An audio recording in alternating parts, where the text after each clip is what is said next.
Om Sahana Bhavatu Sahano Bhunaktu Saha Viryam Karavavahai Tejasvinavadhitamastu ma vidvishavahai.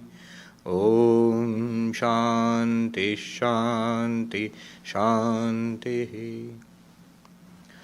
Om. May Brahman protect us all.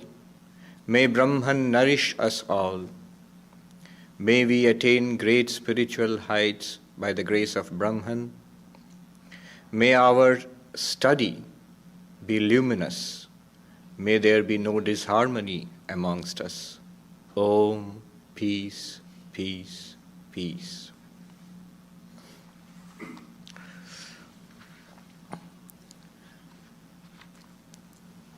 I'll chant the first verse of the Drg-Drśya-Viveka with which we started last time, and you can follow after me. I'll chant first and then you follow. Rupam drishyam lochanam drik, Rupam drishyam lochanam drik, Tadrishyam driktu manasam, Tadrishyam driktu manasam, Drishyadhivrittaya sakshi, Drishyadhivrittaya sakshi, Drigeva natu drishyate, Drigeva natu drishyate. As we saw last time, this is a most profound verse. It gives us a technique of realizing our true self. You see, in every experience, we have the subject and the object, the one who is experiencing and that which is experienced. The one who experiences is the subject, the knower, or in the language of this, the seer. And that which is experienced is the object, the known, or the seen. Now, it is a matter of common experience that the seer and the seen are different. In every experience, we are aware of ourselves as the knower, as the seer, and what we know or what we see as the object, as the seen.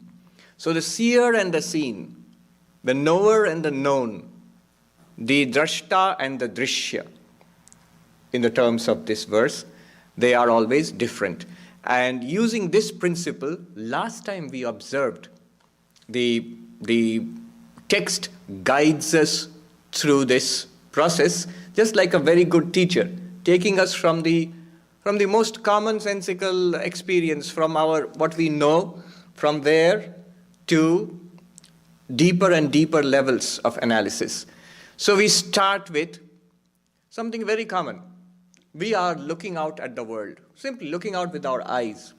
So the world full of color and shape, that is the seen, and the eyes are the seer. In a very common sense, naive way, just look at it, the way we experience the world. And since the seer and the seen are different, it's quite obvious the eyes are different from what they see. And you go next, deeper, the eyes themselves are objects of experience. That my eyes are open, or they're closed, or they're itching, or I need spectacles, or I can see very well. All these aspects of the eyes are known by the mind. So the mind becomes the knower, and the eyes become the known. The mind becomes the seer, drashta, and the eyes become the seen, drishyam. And the two are different, as we saw last time. It's quite obviously they are different. As we go deeper, further, we find the mind itself is also known. After all, we are aware. I am happy. I like this, or I don't like it. And we are aware of this. This is the thoughts in our minds, our feelings, our emotions, our memories, ideas, comprehension, lack of comprehension. All these we are aware of as they come and go. Therefore, the contents of our minds are also something that we know. So they are also in the category of the known, the seen, the object. And there is something which illumines the mind from within. So that becomes the ultimate seer, knower. And since we are always the seer, we are never the seen in all our experience. In experience, we always see it as we are the experiencer, and the rest is the experienced. What we experience is the experienced object. So in this case also, if there is something which knows the mind, then we are that. We are that which knows the mind. We are that which shines upon the mind. We are that which illumines the contents of the mind. And the mind is known as an object. Through the mind, we know the rest of the body and our sense organs. That is also known, seen. Through the mind and the sense organs, we experience the world. And the world is also something that is seen, observed, known. What do we know at the end of this analysis? We know that we are not the body, we are not the sense organs, we are not the mind even the contents of the mind. And this is enormous in itself. It's a huge revelation to us. Because what we think of ourselves as usually, before we reflect, before we take a critical view of our experience, before that, in a pre-critical stage, we regard ourselves as a body-mind complex. I am an individual, and this is who I am. This body and the mind within it, this is who I am. The boundary of the body, the skin, this is my boundary. Beyond this is not me. Up to this is me. That's how we think of ourselves. But this analysis, it claims to show us that we are not even this body. We are the experiencer of this body. We are not even the mind within. We are the experiencer of the mind. So we, the experiencer, the knower, we are the witness of the mind and the body. This is what we saw last time. And now we'll go further ahead. We'll go into the next few verses. Some of you were thinking last time, if it took 1 hour to explain one verse, we are not going to make much progress. But don't worry, it's not going to be like that. Some of the verses we can move much faster. For example, now we are going to do the 2nd, 3rd, 4th, and 5th verses. And we are going to do them one after another because what these verses do, 2nd, 3rd, 4th, and 5th, is just explain the first verse. What we saw last time, that is explained in detail by these 4 verses. These Sanskrit verses, shlokas, they have 4 quarters, 4 parts. 1st quarter, 2nd quarter, 3rd quarter, and 4th quarter. And this verse which we did also has 4 quarters. The 1st quarter is, forms are the seen and the eyes are the seer. That's the quarter 1. And verse number 2 explains this quarter. The 2nd quarter is, the eyes are the seen and the mind is the seer. And the 2nd quarter is explained by the 3rd verse. And similarly, the 3rd quarter, the mind itself is seen and there is a witness to the mind. That is explained by the 4th verse. And the 5th verse explains the 4th quarter, that the seer of the mind, the witness itself, never becomes an object of knowledge, never is experienced. It is always the experiencer. So now we shall go into the 2nd, 3rd, 4th, and 5th verses, one after another. I shall read out the Sanskrit as always, and so you repeat after I have read it out. Verse number 2. Those of you who have got the book, you can follow me. Nilapita sthula sukshma, Nilapita sthula sukshma, Rasva dirghadi bhedata, Rasva dirghadi bhedata, Nana vidhani rupani, Nana vidhani rupani, Pashyet lochanam ekadha, Pashyet lochanam ekadha. So the 1st quarter of the 1st verse. Eyes are the seer and the world of forms and shapes, colors, that is the seen. That is explained in detail here. And what is said here? Something very simple. Colors, black or blue and yellow. Shapes, forms in the world outside. Some are gross forms, some are very subtle forms. All of them are seen by the eye. Some are long, and some are tall, some are short, and so all these different kinds of forms are seen by the same pair of eyes, by the same organ of vision. You may recall, we learned 3 things last time. First, the seer and the seen are different, number 1. Number 2, the seer is one, and the seen are many. So here you have many colors and many forms, but they are seen by the same eye. I don't mean one eye, but the same organ of vision. And the third thing we learned was the seen are relatively changing compared to the seer. So the forms which we see, the colors and the people, things around us, keeps changing throughout. Relatively speaking, our eyes which see them, they do not change much. Now if you look at the verse, it's very simple. Neela and Pita means blue and yellow. Sthula and Sukshma means gross and subtle. Rasva means short. Dirgha means long. Adi means etc. Bhedata, these differences. Nana vidhani rupani, the variety of forms. Incidentally, the word rupa in Sanskrit, it means form in general, but particularly, specifically, it means color. So, the thing which we first see when we open our eyes, we say we see people and chairs and tables. Actually, we see colors. We see colors and we can make out shapes. So, all these varieties, nana vidhani rupani, varieties of colors and shapes and forms, pashet, sees, the eyes by themselves, ekadha. This is an explanation of the first quarter, meaning thereby the seer, the eyes are different from the forms which they see. Now we go to the third verse. Remember, it explains the second quarter, that the eyes themselves become an object of knowledge and the mind is the seer. So let's go to the third verse. Andhyamandya patutveshu, andhyamandya patutveshu, netra dharmeshu chaikadha, netra dharmeshu chaikadha, sankalpayet mana shrotra, sankalpayet mana shrotra, tvagado yojyatamidam, tvagado yojyatamidam. What does this verse say? Different characteristics of my eyes. Sometimes the eyes may be blind, some persons cannot see, or sometimes I feel that I cannot see well, I need contacts or spectacles, or sometimes I feel I can see well.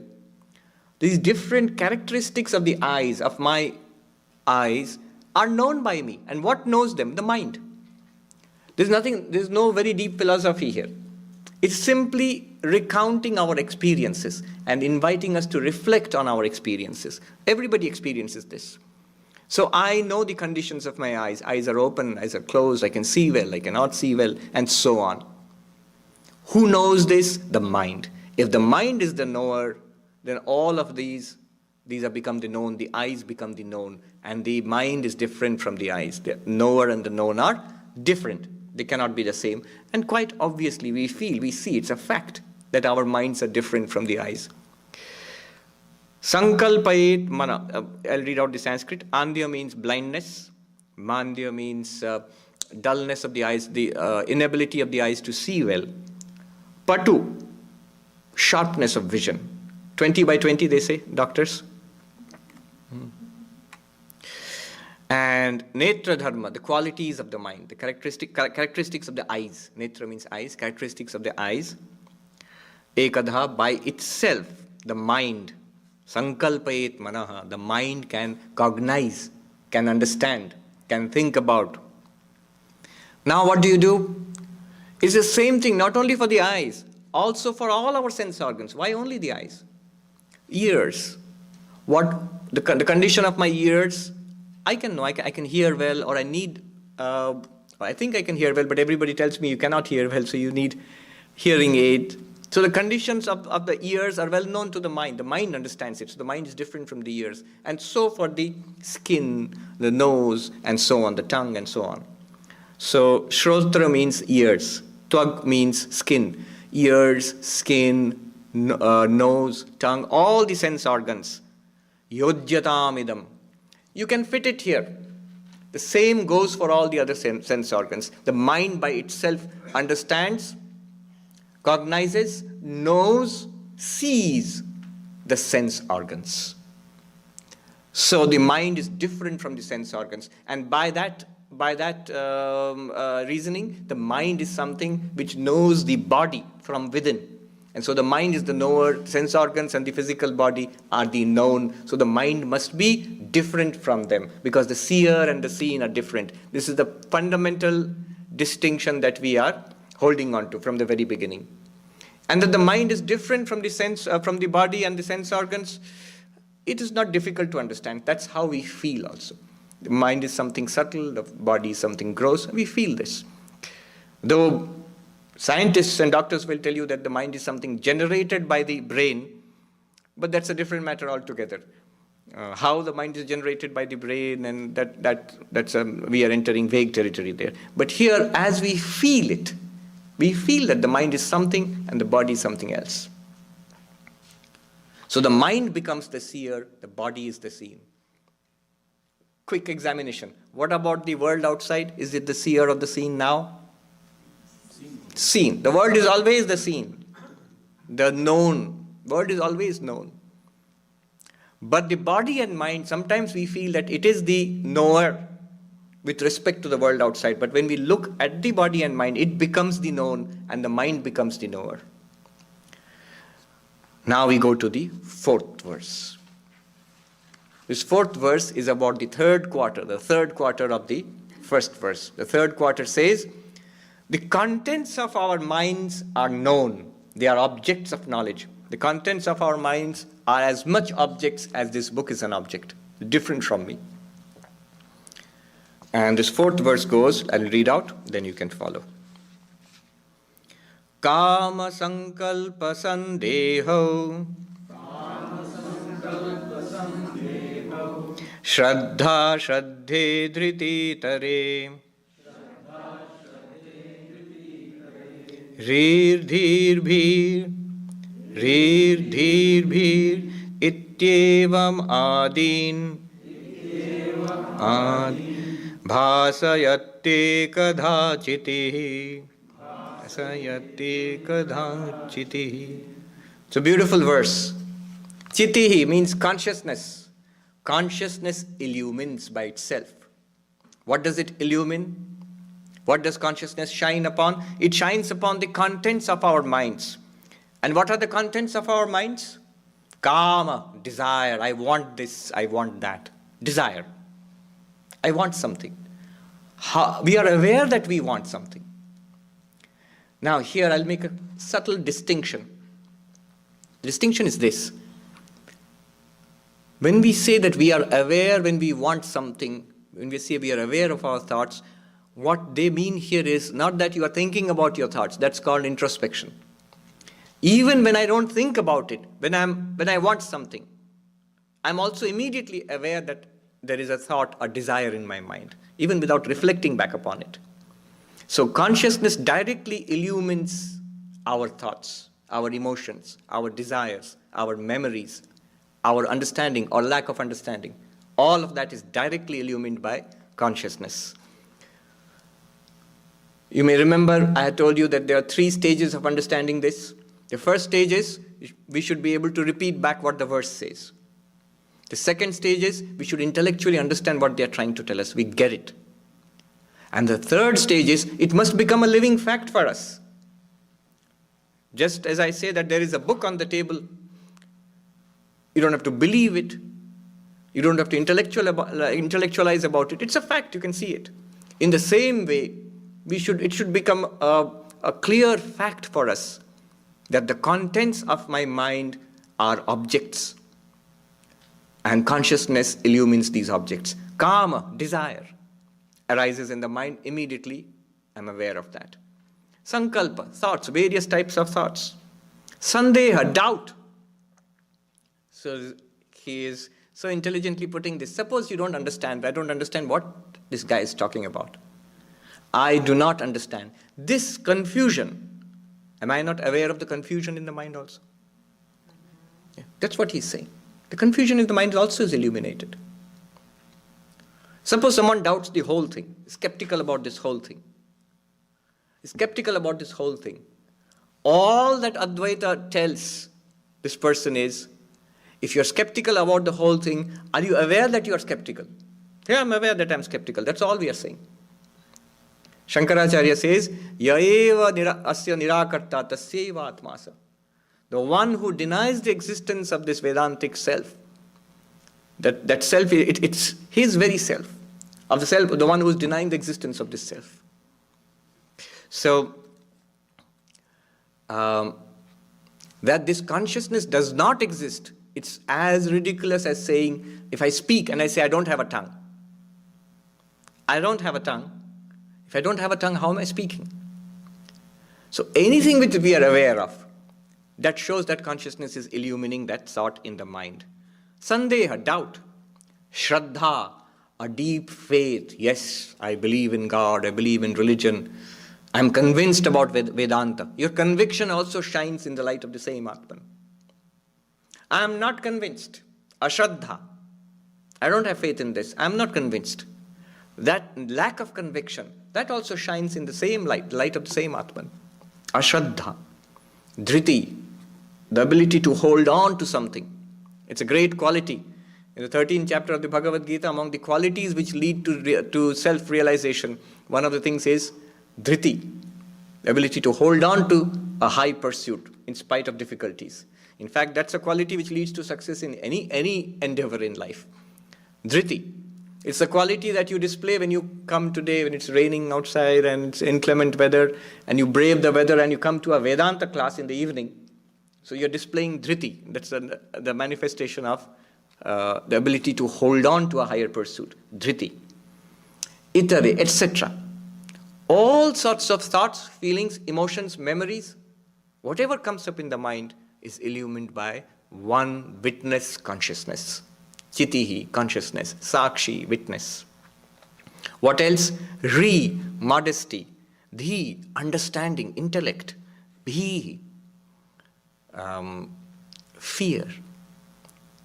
These are just examples. Iti eva madin, and such. All sorts of thoughts, feelings, emotions, everything which comes up in the mind, bhasayati, illumines. Illumines. Ekadhachiti, consciousness by itself illumines all of this. So this is the third quarter where we first come across a mention of this consciousness. Then the fifth verse. The fifth verse is a very beautiful verse. It talks about our real self, the true self, what we really are according to Advaita-Vedanta, and in a very poetic way. Please follow after me.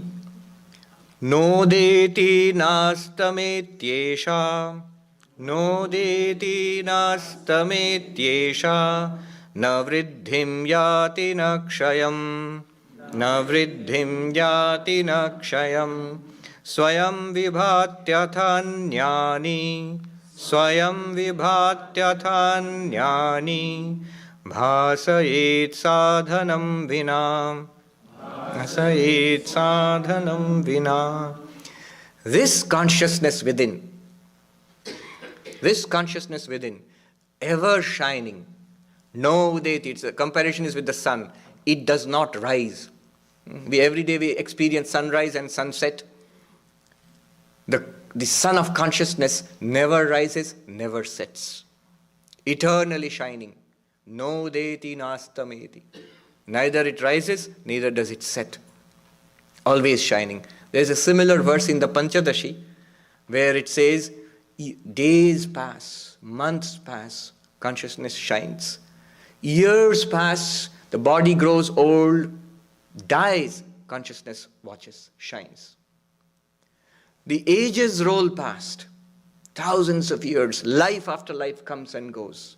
Consciousness unchanging watches. So it neither rises nor sets. Panchadashi goes further. He says yugas, millions of years, the cycle of creation, the universe itself, from Big Bang to what do they call it? Big Crunch. Yes. The universe dies a heat death. Consciousness is still watching. So that consciousness is not something that we talk about when we are talking about psychology or physiology, the brain producing consciousness. Not that. That's as far as the biologists or physiologists, the scientists have gone. But this consciousness is fundamental. This is before matter. It only functions through the mind and the brain. So, neither does it rise nor does it set, no deti nastameti. Neither does it increase nor decrease. Swami, sometimes I'm more conscious, sometimes less conscious. I have to struggle to remain conscious during Vedanta class, for example. Yeah, we do lose consciousness in sleep. So are we not unconscious in sleep? This whole idea of your consciousness always shining. I remember right here in this hall last year, I gave a talk from Panchadashi, and there was this young girl who had come from Canada with her parents. And she asked this question before the class. This whole idea of yours having one unchanging consciousness. Well, in deep sleep, when we fall asleep, there's no consciousness. So, doesn't it break down there? Let alone ages passing and death and many thousands of years passing and consciousness shining. None of that. Every day we fall asleep and we are unconscious. Consciousness is switched off. Where is consciousness? Well, that's where Indian philosophy ventures to disagree. We shall see all that later. Why do we feel that sometimes we are more conscious, sometimes we are less conscious, sometimes we are unconscious? Why do we feel that? All those things will be taken up and explained in detail afterwards, in a few verses hence. But it will just suffice to say that in deep sleep also this consciousness is there. The difference between deep sleep and this state is, here consciousness has some object to be aware of. In deep sleep there is nothing to be aware of. There is no world for us. Remember, this is a subjective approach. So we are talking about your experience or my experience. Don't say that in deep sleep, Swami, what do you mean? That there is no world, there is no body, there is no mind. We can see the fellow sleeping and snoring. So how come there is no body? We are taking an objective look from outside. But what is that person's experience? What is your experience in deep sleep? What is my experience? My experience is that I have no experience of the world. I have no experience of the body, the sense organs. I have no experience of the mind, thoughts, feelings, emotions. I have no experience of myself as reflecting upon my own existence. And yet, they say consciousness is there. There is nothing for it to be aware of. It's just consciousness. I remember there was a debate between philosophers and scientists in the Institute of Culture in Gold Park several years ago in Calcutta. And they came to this point. They couldn't agree upon the definition of consciousness. So finally somebody asked the neuroscientist, Doctor, in neuroscience, in deep sleep, is there consciousness or not? From your scientific point of view. And the scientist stood up and said, the way we define consciousness, there is no consciousness in deep sleep. There is no consciousness in deep sleep. And the philosopher, a Sankhyan philosopher who is also an American, Professor Larson, he stood up and said, well, from the Indian philosophy point of view, Vedanta or Sankhya point of view, in deep sleep there is only consciousness. See, this is the difference. In deep sleep there is no consciousness, and deep sleep there is only consciousness. Consciousness without having any object to be aware of. So consciousness is still there in deep sleep. Mystics were aware of this. I was reading a Christian mystic, such a beautiful experience, the beautiful language. He says, just like in deep space, the blackness of space, in deep space, we think it's black, dark. It's actually full of light near the sun. It's full of light. There is nothing to reflect the light. So it appears to be completely dark. Similarly, in a deep sleep, consciousness is there, but there's nothing to reflect consciousness, nothing for consciousness to be aware of. What happens in deep sleep? Swayam vibhati. It shines by itself. And in the waking state, in the dream state, that consciousness illumines other things. Atha anyani. it illumines everything else. Just imagine, to be aware of anything, we need an instrument. To know that people are there in the room, you need eyes. How did you know all these people were there in the room? I saw them. How did you know that the Swami was speaking? I heard him. So we know with the help of instruments of knowledge. So you know that all others were in the room because you saw them. How do you know that you were in the room? Don't say, I saw myself. You don't have to wait to see yourself. Even before you know anything, you're already aware of your own existence.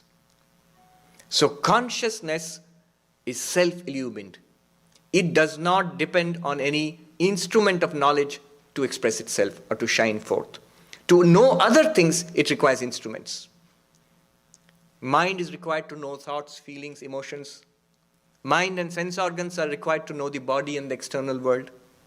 So the same consciousness, the seer, the knower, the ultimate subject, the witness, uses the mind and the sense organs to know the body and to know the external world. But itself, he says, Swayam Vibhati, it's called Swaprakasha, self-luminous. Consciousness is ever shining and it's self-luminous. It does not require a second entity to know itself. Bhasayet sadhanam vina. It illumines without any instrument. To know the mic or the table, I require the instrument of the eyes.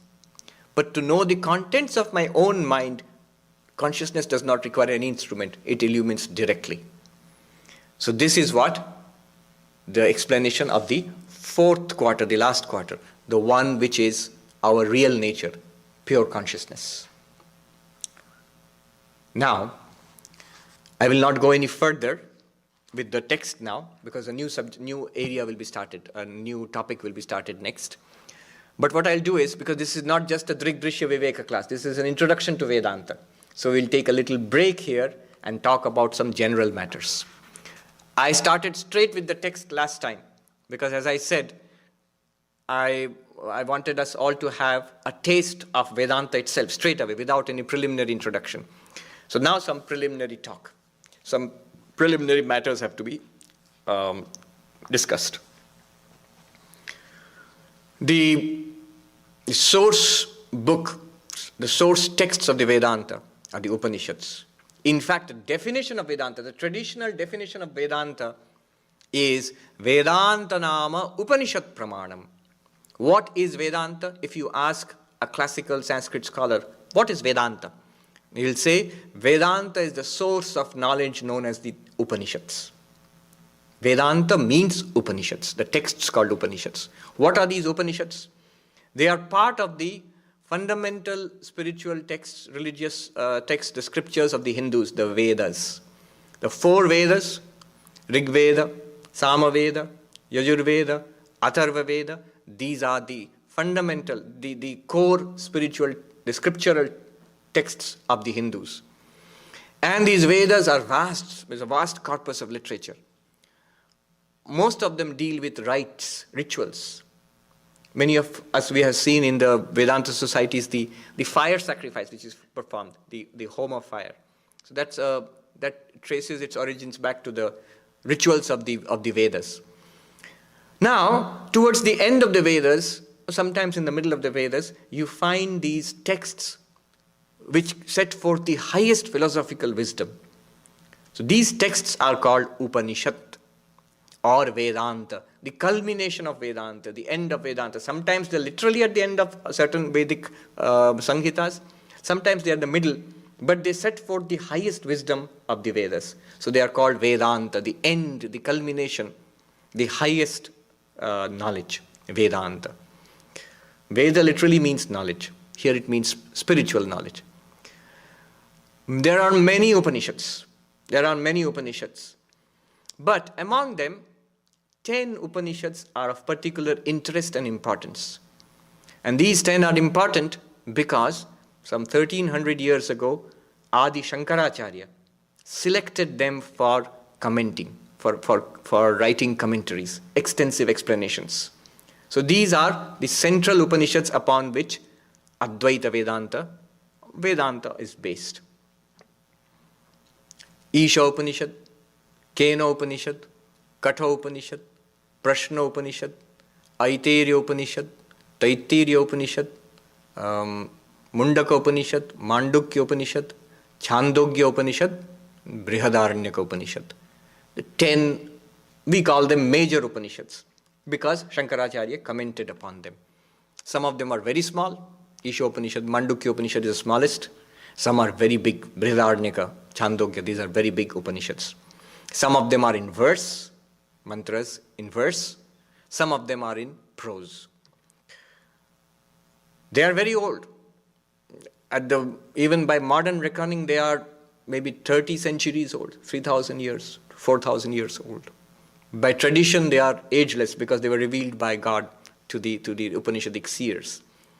They are records of spiritual experiences, timeless spiritual experiences coming through the sages of the Upanishads, the rishis. They have been set forth in poetic language there. And the essence of the Upanishads was taken by Sri Krishna and set forth in the book which is the most well-known book of the Hindus, the Bhagavad Gita.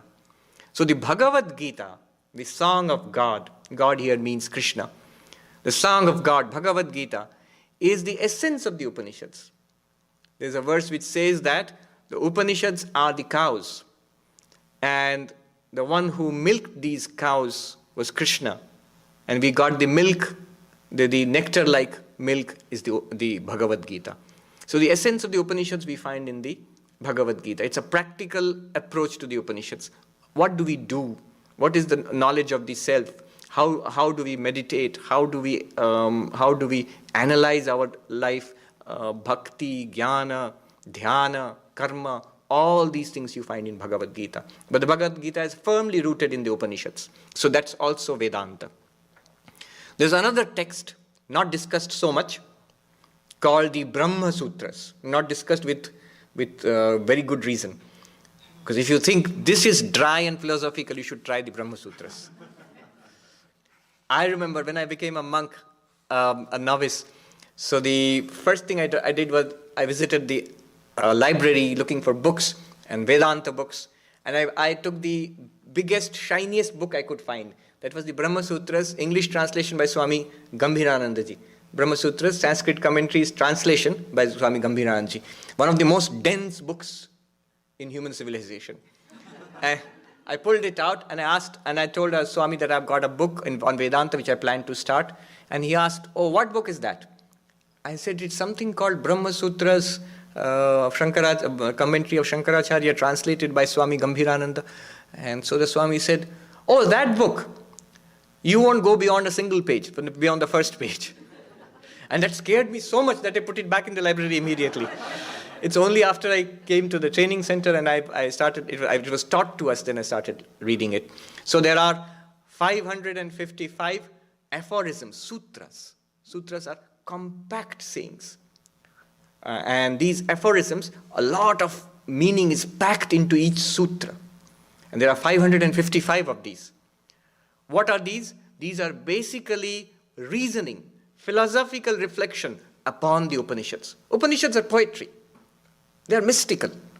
Now, if you want to understand them, if you have got questions about it, we talk about Brahman, existence, consciousness, bliss. Where is this blessed Brahman?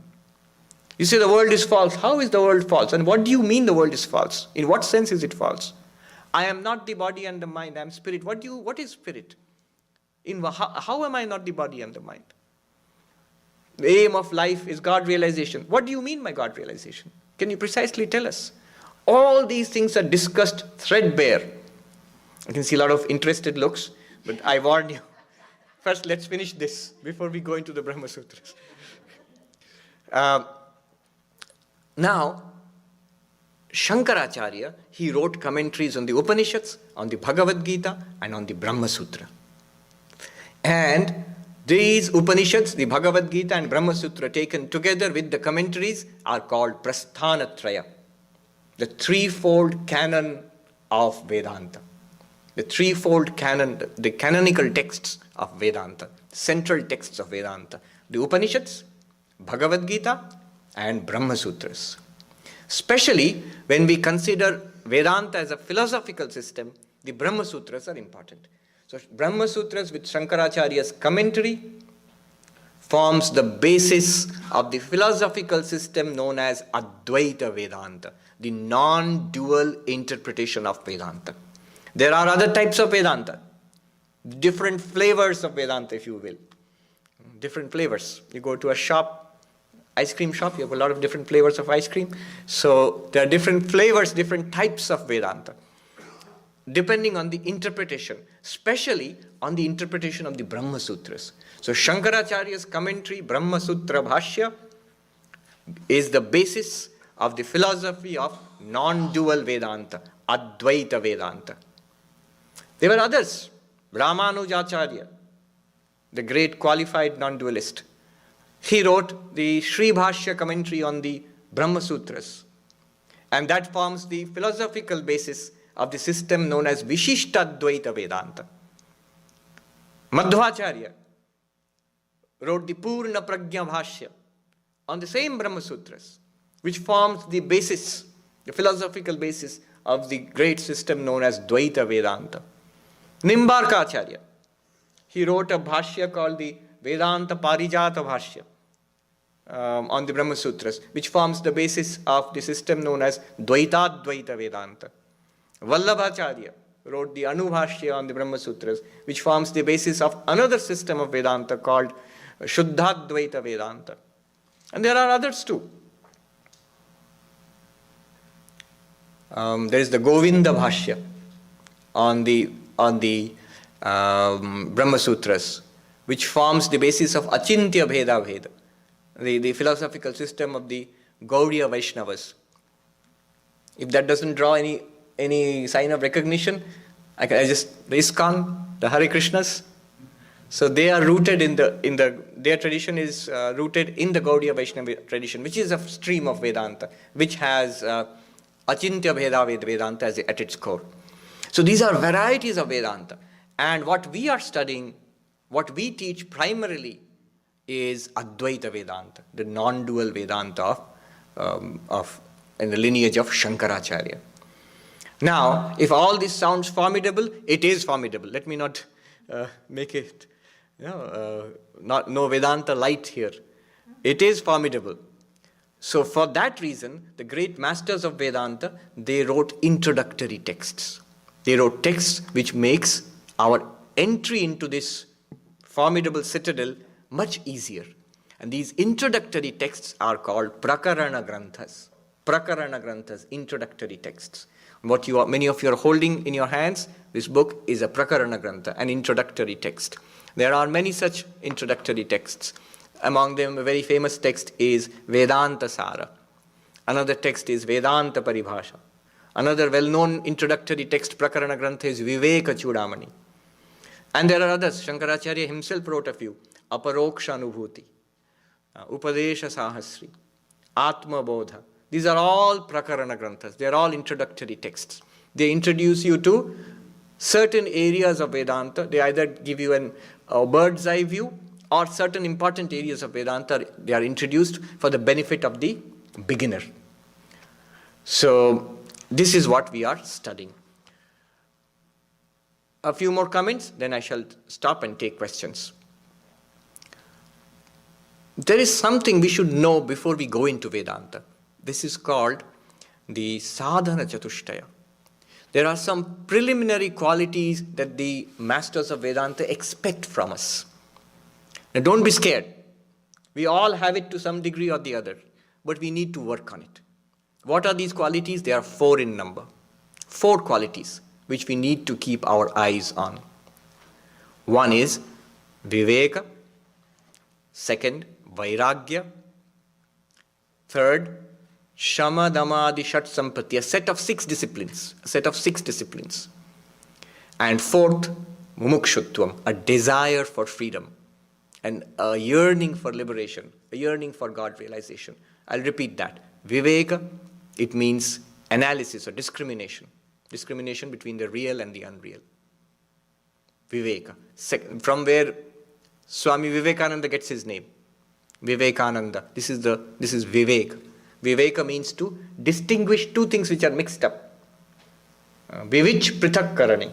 To separate, to understand two things which are mixed up, which come together mixed, to separate them at least in your mind, to know that this is good and this is bad for me. This is eternal and this is temporary. This is real and this is false, though they come mixed together. The ability to do that is called Viveka. And certain amount of that is required to begin Vedanta. She should have told me, wouldn't have come all this way. I don't have too much of this very esoteric sounding quality. It's nothing more than the feeling that there is something to spiritual life. It's nothing more than the feeling that there is something to spiritual life. There is some truth in spirituality, in religion. There is some eternal truth, which if I can realize, if I can get at it, will be of enormous benefit to me. There is some transcendent truth. A certain faith, a certain feeling, a certain intuition, certain openness to which we all have it. Otherwise, none of us would be here today. So we have that. That is Viveka. The ability to distinguish between the temporal world and some belief in a transcendent truth. And even if that scares you, I particularly like Ramana Maharshi of Arunachala fame. Somebody asked him, am I qualified for Vedanta? It seems so tough. And Ramana Maharshi said, did you say I? Am I qualified? Did you say I? If you use the term I, you are qualified. You say I, that means you have a self. You are the self. So you are fully qualified for Vedanta. Who else is more qualified? So that is Viveka. The second thing is Vairagya. Once I have faith in this, then I want that transcendent truth. I want to realize God. I want to know my own nature. And I am not interested in the pursuits of the world. I may continue to do it for my sustenance, but my primary purpose in life is no longer seeking pleasure and power and pursuing the trivialities of the world. That can no longer be the primary purpose of my life. The two, God and mammon, do not go together. You cannot seek both, you cannot have both together. So, now a committed pursuit of the transcendent truth, if there promises that I am the spirit, now I want to know that. I want to realize that. That becomes the primary purpose of my life. The rest of life can continue, and indeed it must continue in a spirit of sadhana. When Sri Krishna tells Arjuna in the second chapter of the Bhagavad Gita about the Atman, this is what we are studying now. He tells Arjuna about this. Arjuna didn't want to fight the war, didn't want to do his duty. When he's told about this, Arjuna says, exactly, this is what I want. I don't want to fight this war. Then Krishna tells him, now that which you were doing for worldly reasons, you wanted to fight the war for revenge against your villainous cousins. You wanted to fight the war to get a kingdom. Now you say you don't want all that. Very good. But now you must do your duty in the spirit of karma yoga, so that you are fit for realizing this spiritual self which we are talking about. So the life goes on, but our attitude towards it changes. Now we are not pursuing temporal goals, worldly goals anymore. We are pursuing the highest goal, moksha. And the third thing is a set of 6 disciplines. The set of 6 disciplines are very quickly: shama, a certain calmness and quietude and control of the mind, certain amount. I'm not trying to scare anybody. Then damaha, certain calmness of the sense organs and motor organs. You can't be too restless.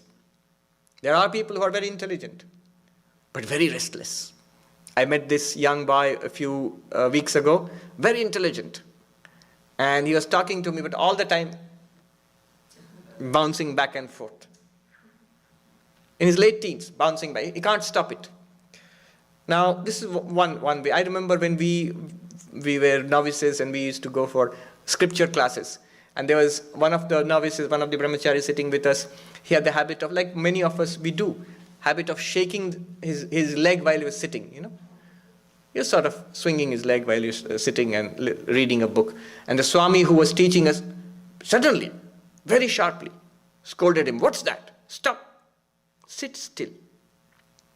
The physical stillness. Not trying to, go out to the world all the time. I remember once we were walking with a senior Swami. It was at night, and there was a creeper hanging nearby with beautiful flowers. And as the senior Swami, the Swami walked past it, and we novices were there around him, one of the novices just casually, unthinkingly, took the flower and smelt it. Didn't even pluck it, just smelt it on the creeper and as he was walking by. And the Swami noticed it. He looked back and sharply scolded. In Bengali he said, Eki, ye to bhogi lok. What is this? This is the sign of a person who wants to have sense enjoyments.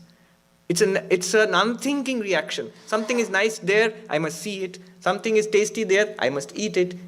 This continuous going out into the world, there must be some control over that. And most of us do. We have certain control over that. So that is Dhamma. And then you have Uparati. Turning the mind backwards. That mind which is restrained, it should not flow back into the world. Uparati. Rati means enjoyment of the world. Reverse that, Uparati. Then we have Titiksha, fortitude. A certain spiritual toughness. Toughness is required for success in any endeavor. Oh, I have a tummy ache, I'm too tired, I won't meditate today. No, toughness requires I must get up and meditate. It's raining, I won't go to the Vedanta class. No, Titiksha, toughness, spiritual toughness requires I must hold on to that, I must go to the Vedanta class. Putting up with the troubles that life throws at us, ignoring all that, holding on to our spiritual pursuit. That is spiritual toughness, and a bit of that is required. And then you have samadhana, meditativeness, settling down, having withdrawn from the world, settling down on God, on the Atman, on Vedanta, thinking about Vedanta, studying Vedanta, practicing Vedanta, and not doing anything else. Reducing our worldly activities, engagements, so that energy and time are poured into this and not to anything else. That's the whole purpose why people become monks. The whole purpose of becoming a monk in the Vedantic tradition is samadhana, so that we can withdraw from the world and settle down on Vedanta. That's the whole purpose. Then Shraddha, a certain faith that what the scriptures say is true. This is not belief, not faith in the sense that you have to believe. It's just the faith that when I go to a class in UCLA or somewhere, a physics class, just that much faith that what the books say is likely to be true, what the professors are teaching me are true. They are not pulling a clever one over me, and it's likely to be true. And I expect to understand and expect to see proof of truth. That much faith is necessary. That's all. When we go to learn anything, that much faith is there. So Shraddha. These are the 6 disciplines. So these are the preliminary qualities which are expected. You see, it's a tall order. If you look at our lives, we have all of that to some extent. What Vedanta tells us is we must cultivate, polish that up, so that we can come up to the required level, the entry level for Vedanta. I'll stop here. This was a preliminary talk on Vedanta, introduction to Vedanta. In the next class, again, we will carry on with the text. Questions? Yes, there's a question there. So, Swami, there is no such thing as unconsciousness? Yes. We will read that a little later. Basically, what we call consciousness and unconsciousness are functions of the mind. There is a state when the mind is active. There is a state when the mind is dull, in torpor. There is a state when the mind shuts down in deep sleep. That's what we call unconscious. But what Vedanta calls consciousness, and what we call consciousness, is the mind plus consciousness. You see, when I am seeing, I am hearing, I am talking, science or psychology would call these conscious events. Vedanta says these are, the event part of it is a part of the mind. The consciousness is not an event, it's a constant illumination, constant light.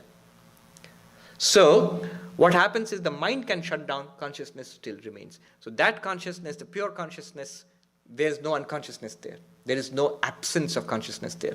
In fact, if you understand this, you can see how people make a mistake. There is an increased interest in pure consciousness among psychologists too. And I saw a workshop, a seminar on pure consciousness where they were cognitive scientists, psychologists, linguists, computer scientists, all of them. One of the areas they talked about was pure consciousness, and there were papers on that. And one of the papers was called, wait for it, the name of the paper was Pure Consciousness Events. You're good Vedanta students, that's why you laugh. You understand now why the term itself shows a lack of understanding. You're laughing, you understand. You understand that pure consciousness cannot be an event or a series of events. The event part of it is in the mind, in the sense organs, in the mind. These are changes. And pure consciousness is a constant, unchanging illumination, which cannot be called a event or events. Events happen in pure consciousness. They're illumined by pure consciousness. Pure consciousness itself is not an event. Okay. Yes, there's a question. Devin. Can you just reiterate what you, in the fourth verse that we read, it says that consciousness illuminates the various thoughts in the mind and how it's different from introspection? Yes, that's an important point. The fourth verse says, the consciousness by itself illumines the various thoughts, feelings, emotions in the mind. Desire, kama, sankalpa, thoughts, sandeha, doubt, shraddha, faith, ashraddha, lack of faith, dhriti, fortitude, holding on to something, itara, etc., ri, modesty, dhi, understanding, bhi, fear, iti eva madin, and all such things are illumined by consciousness itself. I can put it this way, it's very subtle, but there's a point here. You see, the doubt which may be raised here, and it should be raised, is that why are you saying that consciousness illumines all these? Why can't you say the mind is thinking about the mind? When I say that consciousness illumines a thought in my mind, isn't it the mind thinking about that thought? Because the mind can do that. That's the thing. The mind is designed to think about things. So the things which the mind can think about are in the world outside. They are in the body. I can think about my body also. And I can think about my thoughts. I am having spiritual thoughts. I am having non-spiritual thoughts. I am having good thoughts and bad thoughts. I'm trying to remember something. I cannot remember something. This is the mind thinking about itself. This is called introspection. What is mentioned here is not introspection. The simple test of this is, even when I'm not introspecting, suppose I'm fully engaged in some activity, I'm still aware. I'm not thinking about thinking, but I'm still thinking and aware. In fact, that's a much more concentrated state of the mind. And the second proof which the Vedantins gave, why it is different from introspection, is that there is consciousness in deep sleep too. Where the mind is just not thinking, the mind has shut down, there is consciousness. But that many people may not be convinced of, many people may find it difficult to understand. But just take consciousness as we experience in our day-to-day activities, just now. I can think about what's going on in my mind, or I may not think about what's going on in my mind. Even when I'm not thinking about it, still I experience joy, sadness, satisfaction, lack of satisfaction, understanding, incomprehension. I experience these, which means they are all objects of consciousness. There's one point I'll mention here and later on. The great temptation by reading all this is to try to be a witness. There are meditation techniques where they tell you, now witness your thoughts, witness your sensations, witness your thoughts. And they are good meditation techniques. But Vedanta is not talking about that. The witness that Vedanta talks about is the witness whether you try or you do not try. Whether you ever read Vedanta or you do not read Vedanta, the witness is always the witness. It's not a created witness. It's not a witness we manufacture by effort. What they're pointing out is an existing truth. I remember a Swami in Uttarakhand explaining this, what we are reading. So he's explaining this. After having explained this, at the end of the class, he says, in Hindi, he says, what he said was, well, Swamis, we are all around with Swamis. So Swamis, do you feel that you are the Sakshi, the witness? Do you feel that? And now you feel it, don't you, that you are the witness? And many of them nodded, yes. And what he said works very well in Hindi. He said, "Bahut bade gaddhe mein giroge." You're going to fall into a pretty big hole, which you have dug for yourself. The witness which you feel that I am the witness of everything, which I try to think of myself as the witness, I'm thinking about it. It's something that I'm generating with my mind. It was not there earlier. The moment you leave and you face a traffic jam on the 101, that witness will go away. It's something you're thinking about. The moment you stop thinking that I'm a witness, you don't feel that you're a witness anymore. That is not the real witness. Though I'm not saying that thinking like that is bad. Thinking like that is good. It's a good practice. But that's not the Vedantic witness, the real self. The real self is the self all the time. There is a witness all the time. One more question, then we are done. Yes. Since we have so many distractions when we are awake Mhm. through our senses, can we take comfort in the hours that we have where there is only consciousness? Yes. In fact, we do take comfort. The most comforting thing that we have is deep sleep. The most relaxing thing. Our mind gets tired by thinking about objects, experiencing objects. The mind shuts down. Pure consciousness by itself is not tiring. What gets tired is the mind. So the hours of pure consciousness and deep sleep are most comforting. And those who are great meditators, those who can experience samadhi, it is said that the deepest relaxation is possible in samadhi when they can consciously, deliberately shut the mind down. Yogash chitta vritti nirodha. And they experience the deepest relaxation. In fact, it is said that those who have experienced samadhi, they need not sleep. Their requirement of sleep goes down. So yes, that is deeply relaxing. Last question, one more question. So, the witness is, consciousness is, Yes. I am born, I exist for 70 or 80 years in this form, in this life, and then this body goes and this brain rots, and what continues and what comes back? Yes. Those questions will be answered. All those things are dealt with. The book looks deceptively slim. It has lots and lots of material. But to put it very briefly, I am not born. The body is born. Even the mind is not born. So according to Vedanta, the subtle body, which includes the mind, it outlasts the body. It was existing before this body came into being. It is there right now functioning through this body. As the body degenerates, gets old and dies, this subtle body will transmigrate to other bodies, to other lives. So the subtle body continues. That's one. But more than that, the subtle body is also continuously changing.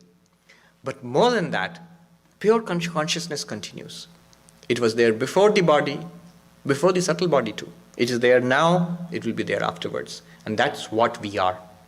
We are not only not this body, we are not even the subtle body which goes from life to life. We are not even that. And this will be clearly shown later on. Very beautiful analysis is there. And what you said, I'll just mention it here. At the end of this text, towards the end of this text, a set of exercises will be given. We shall later on read those and practice those later on. Wonderful techniques, a set of 6 techniques will be given where you can, what we are reading now, where you can actually get a feel for that. Those are very beautiful and profound techniques. Don't rush home and start doing them. They will not work until we have understood, firmly got a grasp on what we are going to study now. Once you've got a grasp on that, that understanding will form the basis of those techniques. More of that later in the next class. Om Purnamadah Purnamidam Purnat Purnamudachyate Purnasya Purnamadaya Purnamevavashishyate. Om Shanti Shanti Shanti. From the infinite has come this manifested world. That is infinite, this is also infinite. Realizing the infinite nature of this manifested world, the infinite alone remains. Om, peace, peace, peace.